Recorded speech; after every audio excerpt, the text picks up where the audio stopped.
It is my distinct honor to make a statement in this important joint debate. The United Nations embodies humankind's faith in multilateralism to solve global problems. Over the decades, it has rendered great service to humanity. India associates itself with the statement made by the distinguished representative of Fiji on behalf of G77. Mr. President, India attaches great importance to the work of the Economic and Social Council. The Council has an acknowledged role as a principal body for coordination, policy review, policy dialogue, and recommendations of issues of economic and social development. Mr. President, global cooperation on sustainable development is today at an important crossroad. The work on accelerating the achievement of the Millennium Development Goals, negotiating a set of sustainable development goals, formulating a strategy for financing sustainable development, and arriving at a post-2015 development agenda will be the key priorities of the international community over the next 2 years. ECOSOC has an important role to play in this endeavor. Mr. President, the vision for a strengthened ECOSOC has been realized through the General Assembly Resolution 68/1 adopted in September this year. We deeply appreciate the efforts of the permanent representatives of Guyana and Belgium for leading an inclusive process of consultations towards this resolution. We believe that the strengthened structure of the ECOSOC will assist it in better discharging its role as a principal body for coordination, policy review, policy dialogue, and recommendations on issues of economic and social development. Mr. President, the high-level political forum that you have just created must be seen as a forum for an action-oriented collaboration. The forum should address sustainable development challenges from the prism of poverty eradication as its overarching objective. Mr. President, the Council and the Forum together will play a key role in the articulation of global priorities in the post-2015 period. India believes that poverty eradication must be pursued with renewed vigor and determination. Other human development imperatives enshrined in the MDGs remain equally important and must be carried forward. Only economic growth can ensure eradication of poverty.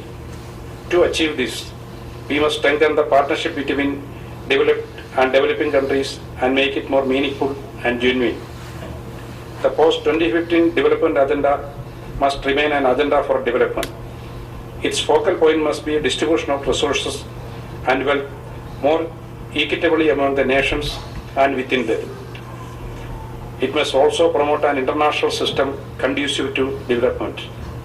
Mr. President, India has followed a path of inclusive growth with the aim of making all sections of the society stakeholders in the development of the country.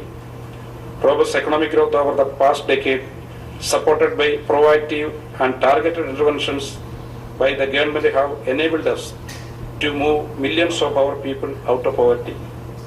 We have taken several path-breaking and unique initiatives.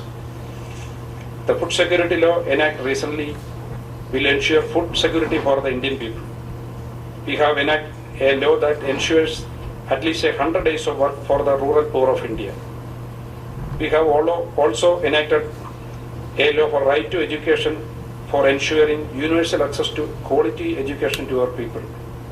The right to information has empowered the people by enhancing openness and transparency in governance. Empowerment of women has been promoted through reservation of seats in local bodies. We have strengthened the law dealing with offences against women for ensuring better safety and security for women. The initiative of Government of India to provide unique identification to all Indian citizens is perhaps the world's largest ID scheme. More than 520 million Indians are already enrolled. Sustainable development is one of the priority goals of our 12th five-year plan. We have been fortunate to have leaders who have deeply recognized the need of harmony with nature.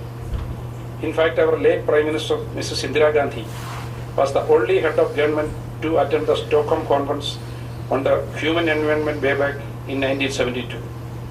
Mr. President, India's development experience has shown that human development indicators can be improved even with the low per capita incomes. Kerala, the state where I come from, has managed to reduce infant mortality rates to levels not achieved by many rich countries. We have created a program called Zero Landless Project, by which all families in the state are provided with land to build a house of their own. We have taken pioneering initiatives in public health, making available generic medicines and cutting-edge treatments and surgeries at affordable rates. The mass contact program of the state government has been recognized by the United Nations. Mr. President, India is fully committed to playing a constructive role to fashion an ambitious, equitable, and comprehensive post-2015 development agenda. We believe that with our collaborative efforts and collective will, we can create a better world for ourselves and our future generations. In this quest, we must take inspiration from the words of the father of the Indian nation, Mahatma Gandhi. He said, "Whenever you are in doubt, recall the face of the poorest and weakest person you may have seen and ask yourself if the step you contemplate is going to be of any use to her. Will she gain anything by it? Will it restore to her a control over her own life and destiny? Then you will find your doubts melt away." Thank you, Mr. President.